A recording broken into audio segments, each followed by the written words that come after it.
All right, we're here with Tracy Wilson. Hi, Tracy. Hi there, how are you? Good. It's good to see you. Good to see you too. So, where are you at in the world these days? I am in Kansas City. How's the weather out there right now? It's cold. It's like 33 degrees. Ooh, now is it always like that in Kansas City? I mean, do you guys get pretty brutal winters or what? I wouldn't say brutal. I mean, we have 4 seasons, so um, maybe next month it will actually start to be a little warmer, but um, we get snow, so For 4 seasons, so that's unlike Las Vegas. yeah, definitely different. And we get rain and thunderstorms, which I've enjoyed. So didn't have a lot of that in Vegas. That's awesome. I love rain and thunderstorms. God knows we can definitely use some. So I wanted to talk about obviously we worked together years and years and years ago. I wanted to talk about your natural transition from hospitality and kind of getting out into what you do now. But I always like to start from the beginning. How'd you get into the workforce? What was your first jobs? And then, what jobs did you hold when you're in the industry? Yeah, well, back in college, I started in hospitality. I was a Hooter girl then, and then got into a nightclub in Springfield, Missouri called Icon. Since then, it's, I'm sure, closed.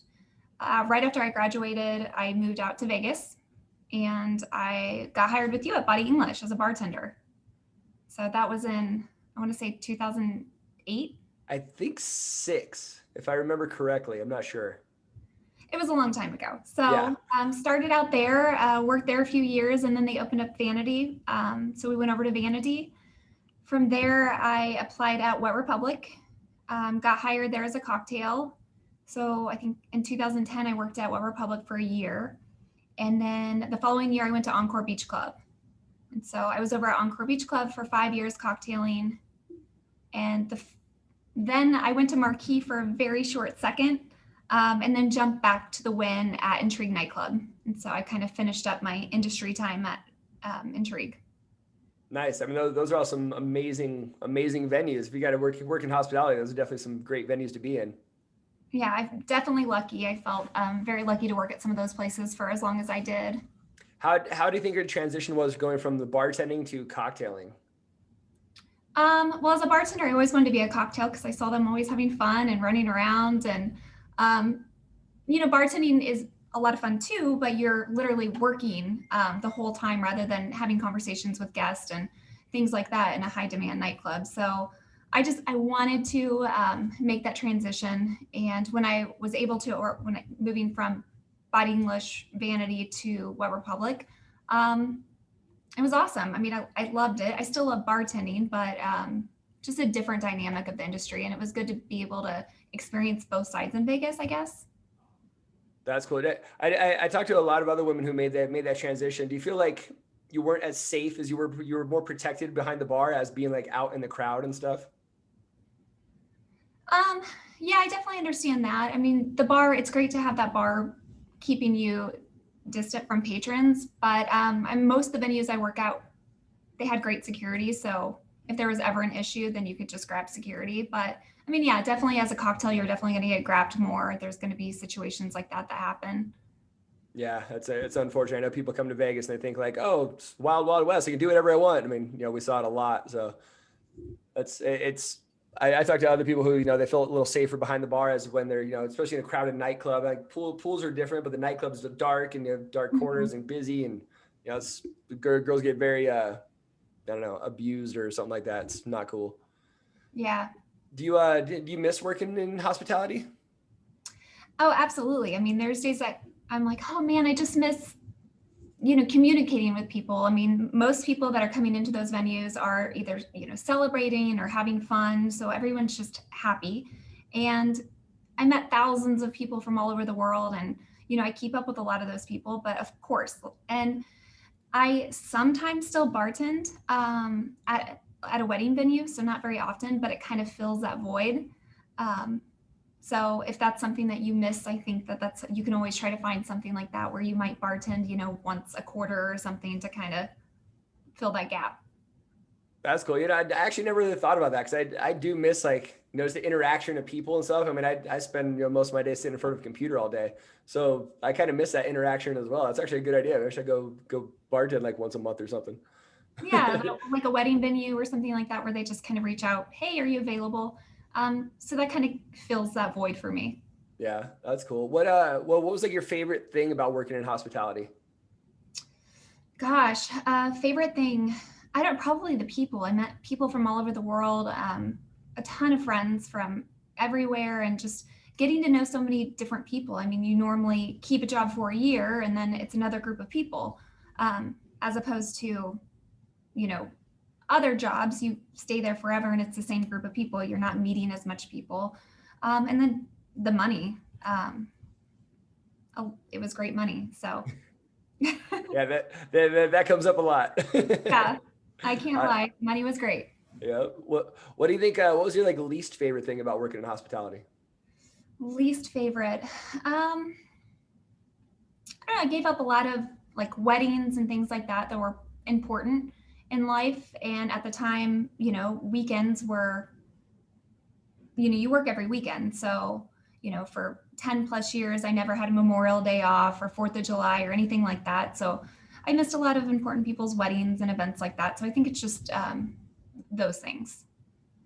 Yeah, that comes up a lot too. I mean, holidays. I mean, I think this year was the first New Year's Eve I had off, and I couldn't even tell you how long. And Yeah, I was in bed by 10 o'clock. me too. I watched New York on TV for like 4 seconds, and I watched it put a movie on, and I was out. I don't even know, probably before 10. I have no idea. I woke up on my couch at like 11:20. I'm like, oh God. Yeah. So if you could go back, would you do it all again? Oh, yeah, 100%. Yeah. Well, is there anything you would do differently or anything you would change?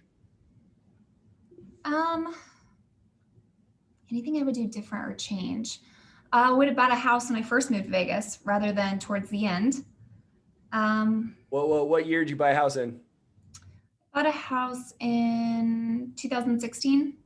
Okay, so you didn't get caught in the 2008 dip. I owned 3 properties in 2008, so that wasn't a good time to buy either. No, I mean, ideally, I had so many people come out after I moved to Vegas. I had like 6 other friends from Missouri come out, and I was housing them and helping them get in the industry and things like that. So if I would have just had a property, they would have all rented rooms, and it would have just been another source of income. So Yeah. When did you realize that you first wanted to kind of like break out of the hospitality industry's golden handcuffs, and you knew you didn't want to do this forever? there was an exact moment, and I was at Intrigue nightclub, and I've been in the industry forever, and I was back working nights, and I didn't love working nights, but we were having a conversation. It was actually, where were you during 9/11? And so everyone in the back, we were discussing this, and this girl that I worked with, her name was Michaela. She's like, I was in kindergarten, and I was like, I was a sophomore in high school, and so I was working with girls that were 10 years younger than me, still trying to keep up with, you know, the game as your appearance and all of that fun stuff. And I had nothing in common with my coworkers anymore. I was just over it. So Yeah, a lot of people I talk to, it's just something just hits you, that switch clicks, and you're like, you know what? I think I'm done.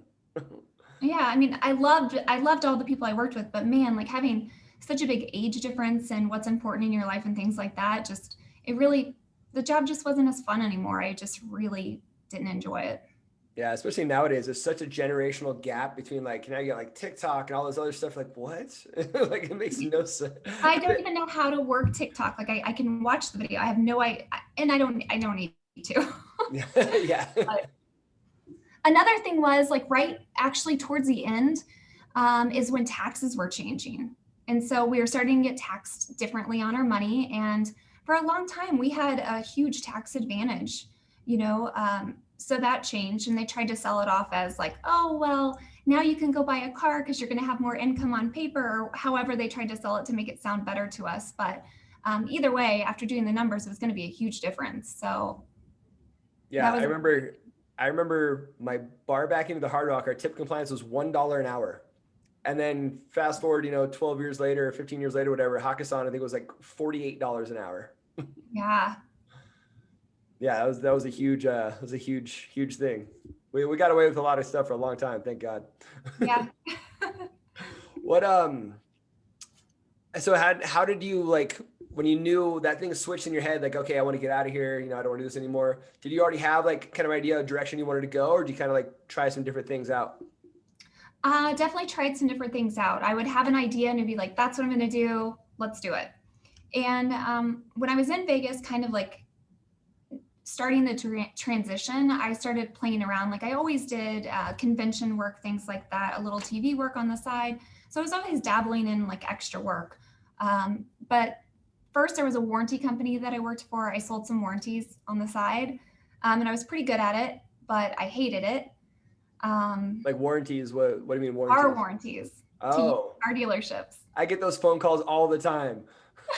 Well, so I sold them directly to the car dealership, and the car dealership sold them to you guys or to people.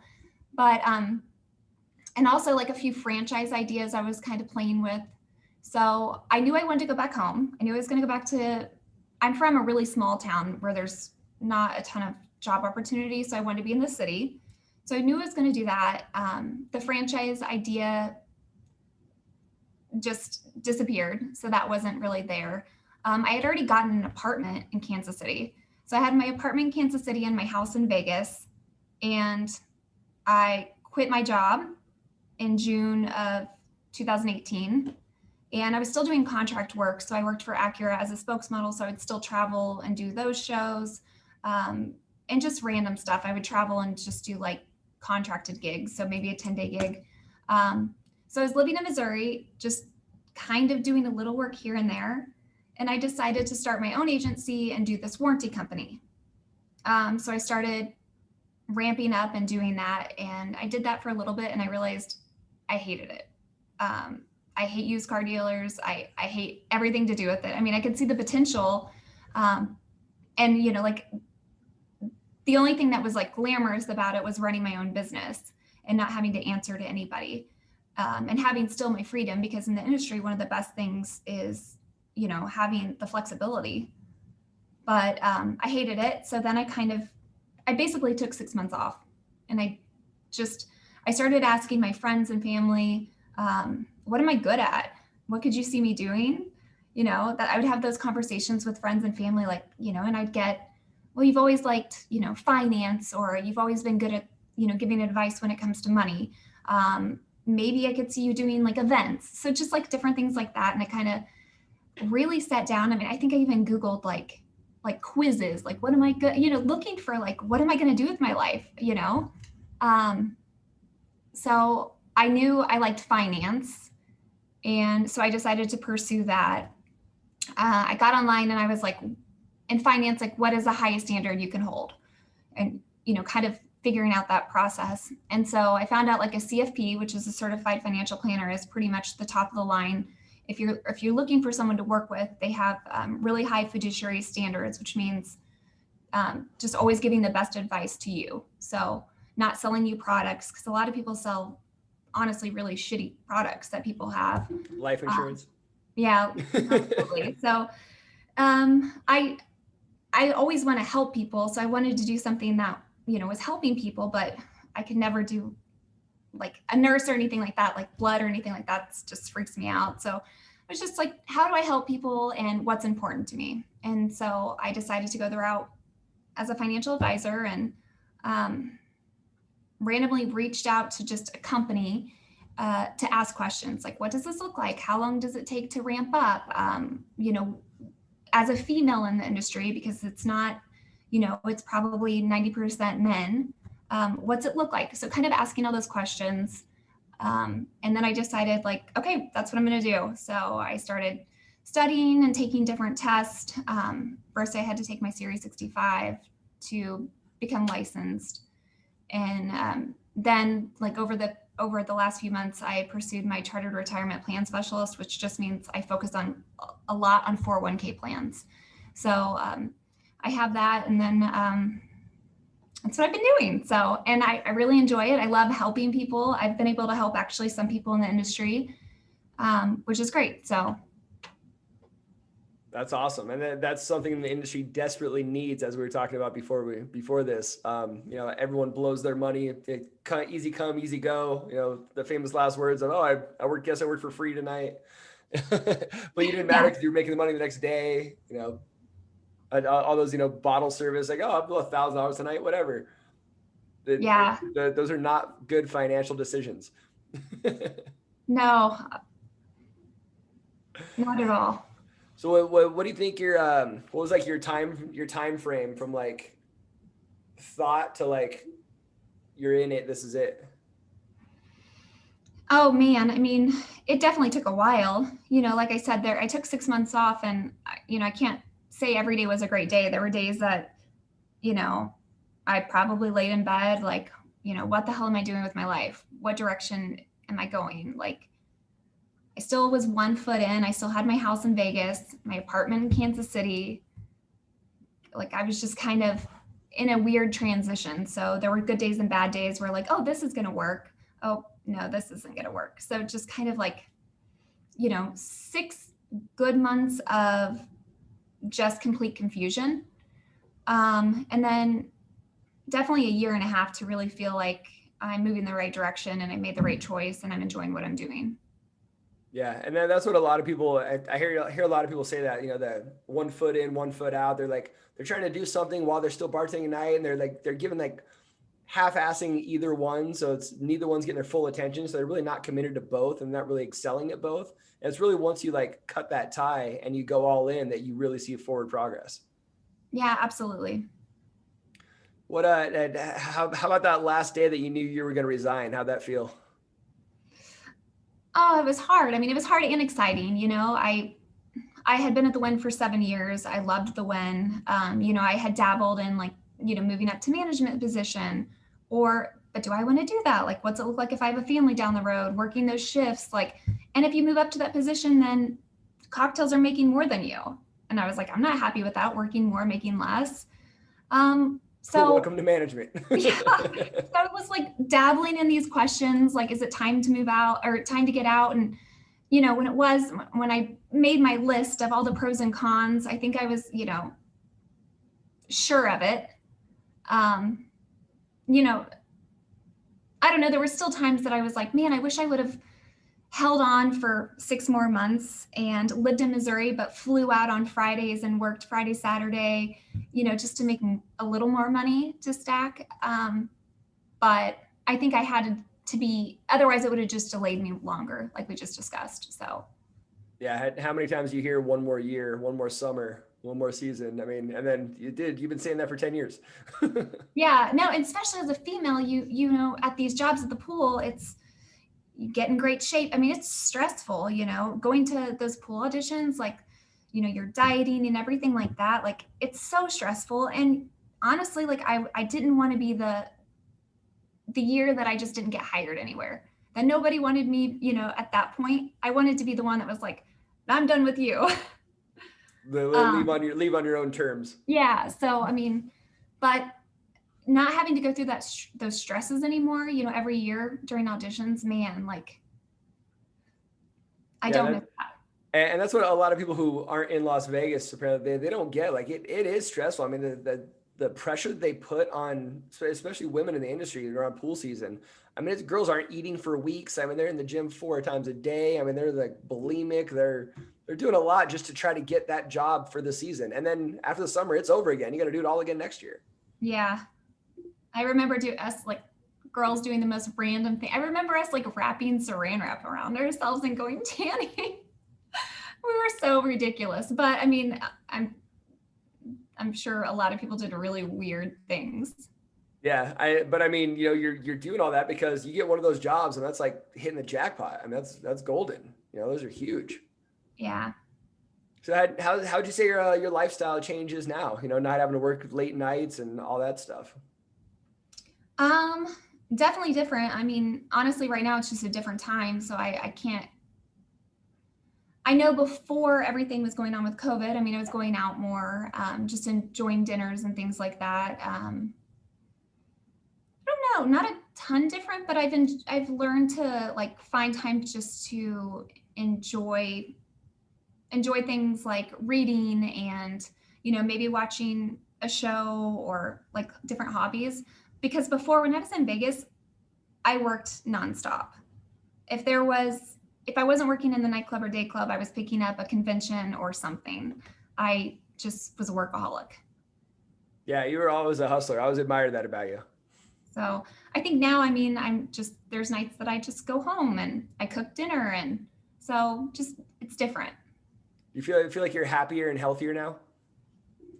Um, yeah, I think in a mental aspect, and now, I mean, I still go to the gym and everything. I still want to keep up with, you know, looking nice and, those things. But in a mental capacity, absolutely.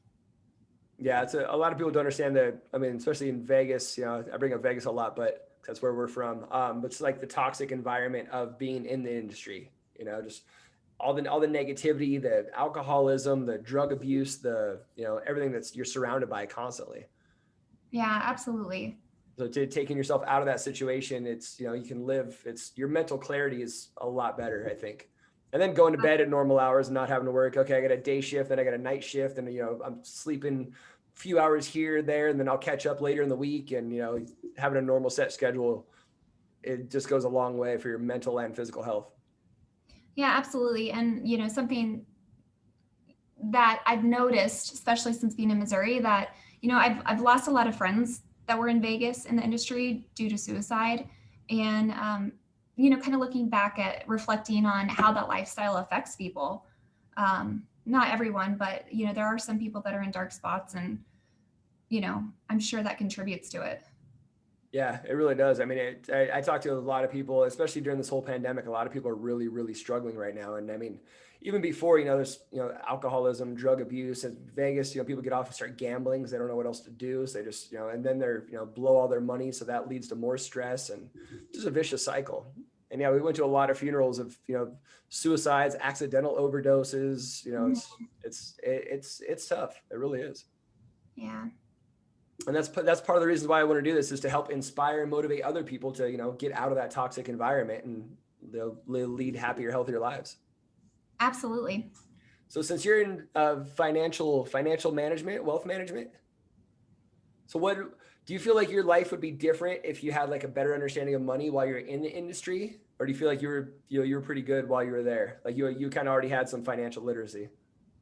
I did already have a little bit of that. I mean, obviously there were some things that I know now that could have put me in a better position, but overall, I mean, I was a little different than the average industry person. I saved my money. I made some investments. Everyone I talked to, anyone I trained, I mean, they can say, Tracy said, save your money. Don't go buy this, obviously enjoy it. This is a great time, to make that trip, or if there's something you really want, go buy that. But at the same time, like the opportunity to like stack cash, take advantage of that, because that's going to make a huge difference in your life. So, yeah, absolutely. There's things I know now, different accounts I could have put money in that would have served me better. But, overall, I'm happy that I didn't blow the majority of my money. Don't get me wrong. I definitely spent money on silly things, but, you know. Did you make any investments that you're proud of that you're still benefiting from today? I bought 2 farms, which is kind of random. That's cool. What kind of farms? So soybean and corn. Nice. Yeah, my family are farmers back home in Missouri, and so there was some farm ground that came up that was available, and so yeah, I have 2 farms that my family actually farms, and they rent it from me. But I think those are good investments. So I'm happy with those decisions. The house was a good decision in Vegas. I mean, I kept it for 2 years and then I flipped it, and the capital gains on it was pretty substantial for 2 years. So a lot of different little things like that. That's awesome. See, you already had the financial literacy, but better than most people. Yeah, that's why friends were like, you should do something in finance. So, I mean, don't get me wrong, there's definitely things I could have done different to put myself in a better position. But, and I tried to tell as many friends in the industry, like, save your money, And one thing that I would like, I kept a lot of cash, way too much cash, because you're scared to put in the bank because, I mean, I know we had tip compliance, but we didn't know. And so, and then, keeping it in cash, your money's not doing anything for you in inflation. So you're just technically losing money. And at the time I had no idea. So that's something I would have changed. Yeah, I think every industry person can relate to that. The shoebox is full of money in the closet, in the nightstand, under the bed. Yes. In the vent. Yes. Yeah.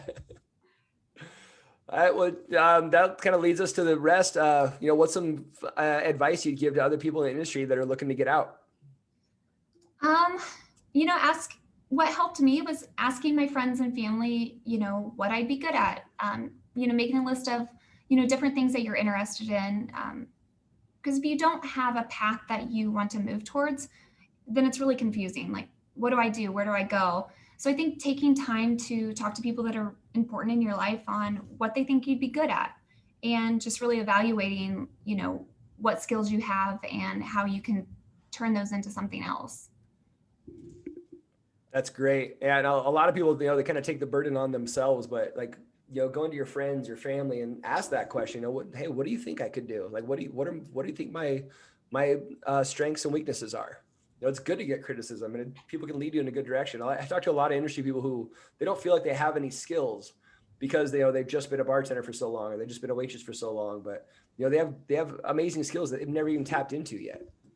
Absolutely. I mean, when I started, first I started kind of as a client service person at the firm I work at. And my computer skills, like when I was typing, because I hadn't used a computer in 10 years, like just little things like that were difficult. And I felt like a lot of times I was, drinking from a water hose because it was just so much. And, it'd be little things like an Excel spreadsheet. I had no idea how to put anything into it. But a lot of those things you can watch, YouTube videos, and all of a sudden you're now an Excel genius. So the technology is there to learn. It's just if you're willing and, not to be scared by some of those things because it can be intimidating for sure. Yeah, I agree. I mean, the technology nowadays, you can learn anything online. Anything on YouTube's probably the best platform to learn anything, visually. Yeah, absolutely. All right, Tracy, is there anything you want to add before we take off? No, I'm so happy you're doing this.